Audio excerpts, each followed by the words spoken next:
പ്രിയപ്പെട്ട കുട്ടികളെ, നമ്മൾ ഇന്ന് പറയാൻ പോകുന്നത് ജിംനോസ്പംസ് എന്ന് പറയുന്ന വളരെ പ്രധാനപ്പെട്ട ഒരു ഗ്രൂപ്പ് ഓഫ് പ്ലാന്റ്സിനെ കുറിച്ചാണ്. ഇതിൽ നമ്മൾ ഈ ഒരു ടോപ്പിക്കിൽ, ഈ ഒരു മൊഡ്യൂളിൽ നമ്മൾ ഏറ്റവും കൂടുതൽ ഡിസ്കസ് ചെയ്യുന്നത് general characters of gymnosperms, structure, reproduction and life cycle of cycas excluding the developmental stages, relationship between pteridophytes and angiosperms, economic importance of gymnosperms. These are the topics that we are going to discuss.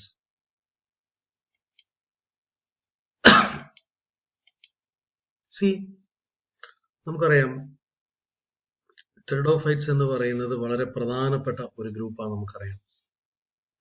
അതേപോലെ തന്നെ ബ്രയോഫൈറ്റ്സും നമുക്കറിയാം. ഇത് രണ്ടും already നിങ്ങൾ discuss ചെയ്തിട്ടുണ്ടാവും എന്ന് ഞാൻ വിചാരിക്കുന്നത്. ഇനി ഈവൻ ഇല്ലെങ്കിൽ നമ്മൾ +1 നമ്മൾ വളരെ ഡീറ്റെയിൽ ആയിട്ട് ഇത് പഠിച്ചിട്ടുണ്ട്. എന്താണ് യഥാർത്ഥത്തിൽ ബ്രയോഫൈറ്റ്സ് എന്ന് പറയുന്നത്? ബ്രയോഫൈറ്റ്സ് എന്ന് പറയുന്നത്, bryophyte is a term used to refer embryophytes that do not possess vascular tissue. Vascular tissue ഇല്ലാത്ത ഗ്രൂപ്പുകളെയാണ് നമ്മൾ ബ്രയോഫൈറ്റ്സ് എന്ന് പറയുന്നത്. ഓൾറെഡി നിങ്ങൾ പഠിച്ചു കഴിഞ്ഞതാണ്. അല്ലെങ്കിൽ ഒറ്റ ടൈമിൽ നമ്മൾ പറയാറുണ്ട് bryophytes are the amphibians of plant kingdom.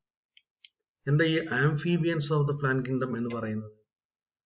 Because they spend life both aquatic as well as terrestrial condition. അല്ലെ, രണ്ട് കണ്ടീഷനിലൂടെയാണ് ഈ പറയുന്ന ആംഫീബിയൻസ് ആയിട്ടുള്ള ബ്രയോഫൈറ്റ്സ് വളരെ. അതിന്റെ ഒരു സ്റ്റേജ് വെള്ളത്തിലും മറ്റൊരു സ്റ്റേജ് സ്വാഭാവികമായിട്ടും ടെറസ്ട്രിയൽ കണ്ടീഷൻ മണ്ണിലും ആയിരിക്കും വളരുന്നത്. Then we can say that pteridophytes എന്ന് പറയുന്നത്, we can say that pteridophytes are vascular plants that reproduce and disperse via spores. They are referred to as cryptograms or cryptogames as they neither produce seeds or flowers. അതുകൊണ്ട് നമ്മൾ ഇതിനെ vascular ക്രിപ്റ്റോഗെയിംസ് എന്ന് പറയാറുണ്ട്.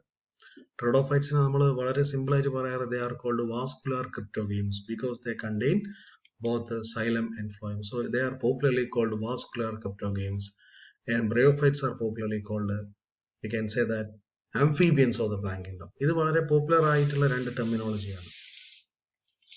Now these are some of the most important examples of these bryophytes. See, this is the most important plant that belong to the bryophytes. നിങ്ങൾക്കറിയാം റിക്സിയാണ്. Then this is another important bryophyte that is called moss plant. Moss plant എന്ന് പറയുന്നത് നമുക്ക് വളരെ clear ആയിട്ട് അറിയുന്നതാണ്. MOS പ്ലാന്റിന്റെ പ്രത്യേകത നമ്മൾ പല രീതിയിലും കണ്ടതാണ്. നമ്മൾ അതിനെ ഫിനോറിയ എന്നൊക്കെ പറയും. അങ്ങനെ ആ ഗ്രൂപ്പിൽ വരുന്നതാണ്. So this is the normal habitat of bryophyte. ഇതാ അപ്പം നമ്മൾ ബ്രയോഫൈറ്റ് എന്താണ് നമ്മൾ പഠിച്ചതെന്ന് നമുക്ക് മനസ്സിലാവും. They are the plants which are belong to cryptogams. Then these are some of the examples of pteridophytes. ഇത് നമ്മൾ വളരെ കോമൺ ആയിട്ട് കാണുന്ന ടെറിഡോഫൈറ്റ് ഗ്രൂപ്പിൽ വരുന്ന കുറെ ആൾക്കാരാണ്. ഇതൊക്കെ നമ്മുടെ വീടിന് ചുറ്റുപാടും പല പ്രദേശങ്ങളിലുള്ള ടെറിഡോഫൈറ്റ്സ് പ്ലാന്റ് ആണ് ഈ പറയുന്നതെല്ലാം. So all these plants are very similar. അല്ലെ, നമുക്ക് വളരെ നമ്മളെ സംബന്ധിച്ചിടത്തോളം ഇതൊക്കെ വളരെ ഫെമിലിയർ ആയിരിക്കുന്ന പ്ലാന്റ് ആണ്. എന്നിരുന്നാൽ പോലും this plants are not at all common അല്ല ഇതൊന്നും. വളരെ ചില വെള്ളമുള്ള പന്നൽ പോലെയുള്ള ചെടികളാണ്, ഈർപ്പമുള്ള സ്ഥലത്താണ്, കിണറിന്റെ ഉള്ളിലൊക്കെ നമുക്ക് ഇത് കാണാൻ കഴിയും. But this plant is very important. They are popularly called pteridophytes. And another important group of plants that we are going to discuss, that is actually called gymnosperms. Gymnosperm എന്ന് പറയുന്ന ഗ്രൂപ്പിന്റെ പ്രത്യേകത എന്ന് വെച്ചാൽ ഇതിന്റെ സീഡ്സ് എല്ലാം നേക്കഡ് ആണെന്ന് പറയാം. സാധാരണ സീഡൊക്കെ നമുക്കറിയാം ഫ്രൂട്ടിന്റെ ഉള്ളിലാണ് കാണുന്നത്. But this particular plant in which the seeds are seen outside, there is no protection.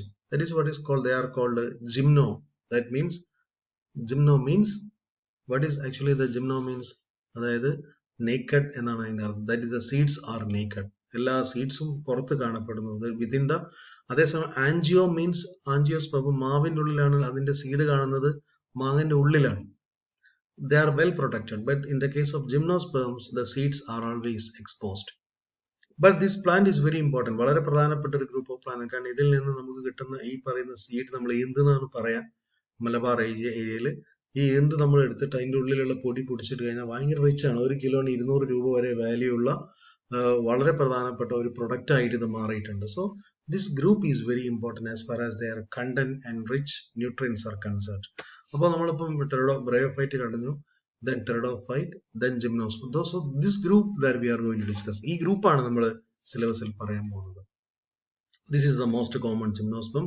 You can see നമ്മൾ കണ്ടിട്ടുള്ള പൈനസ് എന്ന് പറയുന്ന വളരെ പ്രധാനപ്പെട്ട ഒരു ജിംനോസ്പം ഗ്രൂപ്പാണ്. നമ്മൾ വളരെ റയർ ആയിട്ട് നമ്മൾ പല ഏരിയയിൽ ഇത് കാണാറുണ്ട്. Okay, and this is the most important group that is called angiosperms. അപ്പൊ ഈ രീതിയിലാണ് നമ്മൾ കണ്ടിട്ടുള്ള 4 ഗ്രൂപ്പ് ഓഫ് പ്ലാന്റിനെ നമ്മൾ മനസ്സിലാക്കി വെച്ചിരിക്കുന്നത്. ബ്രയോഫൈറ്റ് ഉണ്ട്, ടെറിഡോഫൈറ്റ് ഉണ്ട്, ദെൻ ജിംനോസ്പെംസ് ഉണ്ട്, ആൻജിയോസ്പെംസ് ഉണ്ട്. അപ്പൊ നമ്മളിപ്പോ ക്രിപ്റ്റോഗെയിംസിനെ നമ്മൾ അല്ലെങ്കിൽ മൊത്തത്തിലുള്ള ഗ്രൂപ്പ് ഓഫ് പ്ലാന്റ്സ് നമ്മൾ രണ്ടായിട്ട് നമ്മൾ ക്ലാസിഫൈ ചെയ്യും. ഒന്ന് ക്രിപ്റ്റോഗെയിംസ്, മറ്റൊന്ന് ഫെനറോഗെയിംസ് ആണ്. ക്രിപ്റ്റോഗെയിംസ് എന്ന് പറയുന്നത് നമുക്കറിയാം they are the lower groups, or we can say that lower ഗ്രൂപ്പിൽ വരുന്ന ഫ്ലവർ ഇല്ലാത്ത പ്ലാന്റുകളാണ് ക്രിപ്റ്റോഗെയിംസ് എന്ന് പറയുന്നത്. അതേസമയം ഫെനറോഗെയിംസ് എന്ന് പറയുന്നതോ they are the actual group of plants, they are having the flowers. Flower ഉള്ള പ്ലാന്റുകളാണ് ഫെനറോഗെയിംസ് എന്ന് പറയുന്നത്. അതിൽ 2 ഗ്രൂപ്പാണുള്ളത്, that is gymnosperms and angiosperms. ഏറ്റവും പോപ്പുലർ ആയിരിക്കുന്ന ഫെനറോഗെയിംസ് എന്ന് പറയുന്നത് ആൻജിയോസ്പെം. ഓക്കെ, അപ്പൊ നമ്മൾ ഇതുവരെ പറഞ്ഞിരിക്കുന്നത് നമ്മുടെ നാട്ടിൽ കാണപ്പെടുന്ന കോമൺ ആയിട്ടുള്ള പ്ലാന്റുകളാണ്. ഏറ്റവും കോമൺ പ്ലാന്റുകളായിട്ട് നമ്മൾ പറയുന്ന ഗ്രൂപ്പിനെയാണ് നമ്മളിപ്പം ബ്രയോഫൈറ്റും ടെറിഡോഫൈറ്റും ഒക്കെ ആയിട്ട് കണ്ടത്. നമ്മൾ ഈ സിലബസിലും പഠിച്ചുകൊണ്ടിരിക്കുന്നത് തന്നെയാണ്. ഓക്കെ, നൗ ഇതിനെ നമ്മൾ വളരെ സയന്റിഫിക് ആയിട്ട് എങ്ങനെ ക്ലാസിഫൈ ചെയ്തിട്ടുണ്ടാവുക? നിങ്ങൾ +1 +2 ലെവലിൽ ഇൻഫർമേഷൻ വെച്ചിട്ട് നമുക്ക് പറയാൻ പറ്റും the entire group of plant is called plant kingdom. പിന്നെ മൊത്തം നമ്മൾ പറയുന്നത് പ്ലാന്റ് കിങ്ഡം എന്നാണ്. അതിൽ 2 ഗ്രൂപ്പ് പ്ലാന്റ് ഉണ്ട്. We can say that cryptogams എന്ന് ഞാൻ പറഞ്ഞു, they are called non flowering plants. Then phanerogams എന്ന് പറയുന്ന വേറൊരു ഗ്രൂപ്പ് ഉണ്ട്, they are called flowering plants. അപ്പൊ ഈ 2 ഗ്രൂപ്പ് ഓഫ് പ്ലാന്റ്സ് ആണ് ലോകത്തുള്ളത്. അതിൽ ക്രിപ്റ്റോഗെയിംസ് എന്ന് പറയുന്നത് താലോഫൈറ്റ് ഉണ്ട്, ബ്രയോഫൈറ്റ് ഉണ്ട്, ടെറിഡോഫൈറ്റ് ഉണ്ട്. ഓക്കെ, താലോഫൈറ്റ് എന്ന് പറയുന്നത് ആൽഗെ, ഫംഗസ് ആൻഡ് ലൈക്കൻ ആണ്. ബ്രയോഫൈറ്റ് എന്ന് പറയുന്നത് നമ്മളിപ്പോൾ പറഞ്ഞുകൊണ്ടിരുന്ന amphibians of the plant kingdom എന്ന് പറഞ്ഞ ലിവർ വേർഡ്സ്, മോസസ് ആണ്. വളരെ കോമൺ ആയിട്ടുള്ള group. That we will discuss, or we have discussed during the previous classes. Then pteridophytes നമ്മളിപ്പോൾ പറഞ്ഞു കഴിഞ്ഞു. ദെൻ താലോഫൈറ്റ് വളരെ പോപ്പുലർ ആയിട്ട് algae, bacteria and fungi, or we can say that algae, fungi and lichen, ഇങ്ങനെ പല രീതിയിൽ നമ്മൾ classification പറഞ്ഞിട്ടുണ്ടാവും. Anyway, this is the normal category of plant kingdom which are belong to the cryptogames. Then what about the phanerogames? Phanerogames എന്ന് പറയുന്നത് ജിംനോസ്പെംസും ആൻജിയോസ്പെംസും ആണ്. Plant വിത്ത് naked seeds. അതായത് ജിംനോസ്പെം എന്ന് പറയുന്നത് പ്ലാന്റിൽ വളരെ, ഞാൻ പറഞ്ഞു ഓൾറെഡി, അതിന് സീഡ്സ് എപ്പോഴും പുറത്താണ്. The seeds are always exposed. But in the case of angiosperm, the plants with the closed seeds. So this is a general category or classification of plant kingdom. Now, ക്രിപ്റ്റോഗെയിമെ നമുക്ക് ഒന്നുകൂടി classify ചെയ്ത് പറയാം. Non flowering and non seeded bearing plants, thallophytes, bryophyte, pteridophyte. ഇതൊക്കെ already നിങ്ങൾ പഠിച്ചുകൊണ്ട് ഞാൻ detail ആയിട്ട് പോകുന്നില്ല. ബട്ട് നമുക്കിവിടെ വളരെ പ്രധാനമായിട്ട് ഒരു സിലബസിലെ ടോപ്പിക് ഉണ്ട്. What is the difference between pteridophytes and angiosperms? We can see what is actually a pteridophyte. Vascular tissue are present. Plant body is differentiated into root, stem and leaf. Plant do not produce seeds. എന്നാൽ ഇവിടെ ആൻജിയോസ്പെംസിൽ seeds are present. That we will discuss in the last topic. Okay, അപ്പോൾ ഇവിടെ seed ഇല്ല, ഇവിടെ seed ഉണ്ട്, ബാക്കിയെല്ലാം ഇവിടെ തന്നെ ഉണ്ട് എന്നുള്ളതാണ് ഈ ടെറിഡോഫൈറ്റും ആൻജിയോസ്പെംസും തമ്മിലുള്ള വളരെ പ്രധാനപ്പെട്ട കോറിലേഷൻ എന്ന് പറയുന്നത്. നോ, ഫെനറോഗെയിം നോക്കൂ. ഫെനറോഗെയിംസിൽ 2 flowering and seed bearing plant എന്ന് പറഞ്ഞു. Gymnosperm bear naked seed and angiosperm seeds are present. So this is another understanding of plant. Already നമ്മൾ പറഞ്ഞാണ്, കുറച്ചുകൂടി ലെവലിലേക്ക് നിങ്ങൾക്ക് മനസ്സിലാക്കാൻ വേണ്ടി ഏറ്റവും സിമ്പിൾ ആയിട്ട് നമ്മൾ ബോട്ടണി പഠിച്ചു കഴിയുമ്പോൾ ഈ ഒരു ഇൻഫർമേഷൻ നമ്മുടെ മനസ്സിൽ എപ്പോഴും ഉണ്ടാവും. Now, see, this is actually the most significant characters. Already ഞാൻ പറഞ്ഞു കഴിഞ്ഞതാണ്. എല്ലാം താലോഫൈറ്റ്, ബ്രയോഫൈറ്റ്സ് ഒക്കെ നിങ്ങൾക്ക് അറിയാം. I am not going to discuss in detail.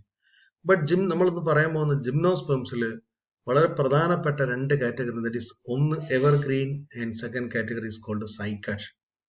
ഒരു ഗ്രൂപ്പ് എവർഗ്രീൻ ആണ്. ഇപ്പൊ നമുക്ക് നമ്മളെ ക്യാമ്പസിൽ തന്നെ കാണാൻ പറ്റും. എപ്പോഴും നമ്മൾ ചില ഗ്രൂപ്പ് ഓഫ് പ്ലാന്റ് ആണ്, അതിന് നമ്മൾ പറയുന്നത് വെച്ചാൽ പൈൻ മരങ്ങൾ പോലെ കാണപ്പെടുന്ന, കാഷ്യൂറിനെ പോലെ കാണപ്പെടുന്ന ചൂള മരങ്ങൾ നിങ്ങൾ കണ്ടിട്ടുണ്ടാവും.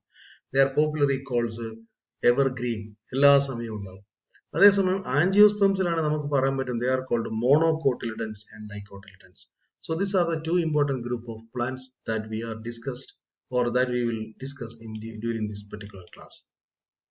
അങ്ങനെ പലതരത്തിലുള്ള കാറ്റഗറീസ് ഉണ്ട്. I am not at all going to discuss in detail. Just you have to see. നമ്മൾ ഇതിൽ പറയാൻ പോകുന്ന ഏറ്റവും പ്രധാനപ്പെട്ട ഒരു കാറ്റഗറി എന്ന് പറയുന്നത് നിങ്ങൾക്കറിയാം ജിംനോസ്പെംസ് ആണ്. That is the most important category, that is non flowering. ഈ നോൺ ഫ്ലവറിംഗിൽ നമ്മൾ 3 പ്രധാനപ്പെട്ട കാറ്റഗറി ഉണ്ട്. One is called conifers, second one is called cycad, third one is called ginkgo. ഇത് ബാക്കിയൊന്നും ഞാൻ ഡിസ്കസ് ചെയ്യുന്നില്ല, ബാക്കിയൊക്കെ പല രീതിയിലും നിങ്ങൾ പഠിക്കും. But in this class we are discussed about this particular group, that is gymnosperms. അപ്പൊ നമ്മളിപ്പോൾ പല രീതിയിലും നിങ്ങൾ ആ ഒരു റിഫ്രഷ് ചെയ്യുന്നത് മാത്രമേ ഉള്ളൂ. ജിംനോസ്പെംസിൽ നമുക്ക് പറയാൻ പറ്റുന്ന ഏറ്റവും പ്രധാനപ്പെട്ട കാര്യം 3 ഗ്രൂപ്പ് ഉണ്ടെന്ന് ഞാൻ പറഞ്ഞു. ഒന്ന് കോണിഫർ ആണ്, മറ്റൊന്ന് സൈക്കഡ് ആണ്, 3 ജിങ്കോയാണ്. എന്താണ് കോണിഫർ? സബ് ഫൈലം പൈനോഫൈറ്റ എന്ന് പറയും. Has cones, evergreen leaves, include the pines, spruces, firs, ഫ്രാഷസ്, yews, junipers, then cedars, cypress and sequoia. ഇങ്ങനെ വളരെ പ്രധാനപ്പെട്ട ഒരു ഗ്രൂപ്പിൽ വരുന്നതാണ് കോണിഫർ എന്ന് പറയുന്നത്. നമ്മൾ കോളിലടക്കം ഒരു ഇഷ്ടംപോലെ കോണിഫേഴ്സ് നിങ്ങൾക്ക് കാണാൻ പറ്റും. അതേപോലെ തന്നെ ഊട്ടി പോയി കഴിഞ്ഞാൽ നമുക്ക് ഏറ്റവും കൂടുതൽ കോണിഫേഴ്സ് കാണാൻ പറ്റും. ഇനി അടുത്തൊരു ഗ്രൂപ്പ് എന്ന് പറഞ്ഞാൽ സൈക്കഡ് ആണ്. അതാണ് നമ്മൾ കാണുന്ന നമ്മുടെ നാട്ടിലെ എന്ന് പറയുന്ന cycas. Sub phylum cycadophyta, then palm like called sagopalms. Leaves form a cluster at the top of the trunks. ഈ ട്രങ്കിന്റെ മുകളിൽ ഒരു ക്ലസ്റ്റർ ആയിട്ട് നമുക്ക് ലീഫിനെ കാണാൻ പറ്റും. Then ജിങ്കോ, another important category, subphylum Gingophyta, Ginkgo biloba on the Mediterranean tree. It is only the living species in this division. Ginkgo biloba എന്ന് പറയുന്നത് വളരെ പ്രധാനപ്പെട്ട ഒരു വളരെ ട്രഡീഷണൽ, ഒരുപാട് കാലം മുമ്പേ അല്ലെങ്കിൽ നമ്മൾ ചരിത്രാതീത കാലം മുതൽ തന്നെ ഉള്ള വളരെ പ്രധാനപ്പെട്ട ഒരു ഗ്രൂപ്പ് ഓഫ് പ്ലാന്റ് ആണ്. ദേ are the most important living plant that are only present here. All other plants R become fossil. ബാക്കി എല്ലാ പ്ലാന്റുകളും ഫോസിലായി മാറിയിട്ടുണ്ട്. അപ്പം this chart is very important as far as your information is concern. ഇവിടെ നമ്മൾ വളരെ clear ആയിട്ട് കാര്യങ്ങൾ പറയുന്നുണ്ട്. 2 ഗ്രൂപ്പ് പ്ലാന്റ് നമ്മൾ പറഞ്ഞു. ക്രിപ്റ്റോഗ്യൂംസ്, അത് നമ്മൾ non vascular or non flooring എന്ന് പറയും. ദെൻ ഫെനറോഗെയിംസ് എന്ന് പറയുന്നത് വാസ്കുലർ ആണ്. അതിൽ നമുക്ക് വളരെ ക്ലിയർ ആയിട്ട് മനസ്സിലാക്കാൻ പറ്റുന്നതാണ്. നമുക്ക് 2 ഗ്രൂപ്പിൽ നമുക്കറിയാം, ജിംനോസ്പെംസും ആൻജിയോസ്പെംസും ഉണ്ട്. അതിൽ സീഡ് പ്രൊഡ്യൂസിംഗ് എന്ന ഗ്രൂപ്പിലാണ് 2 കാറ്റഗറി ഉള്ളത്. That is non flowering and flowering. Flowering angiosperms ആണ്. That we will discuss detail in the coming modules. Okay, so this is the basic aspects of this is a introductory classes in which we have to discuss the entire category of plants, in which we are going to discuss the most important topic, that is called gymnosperms. Gymnosperms ആണ് നമ്മൾ detail ആയിട്ട് പറയുന്നത്. That we will discuss in next class. Thank you.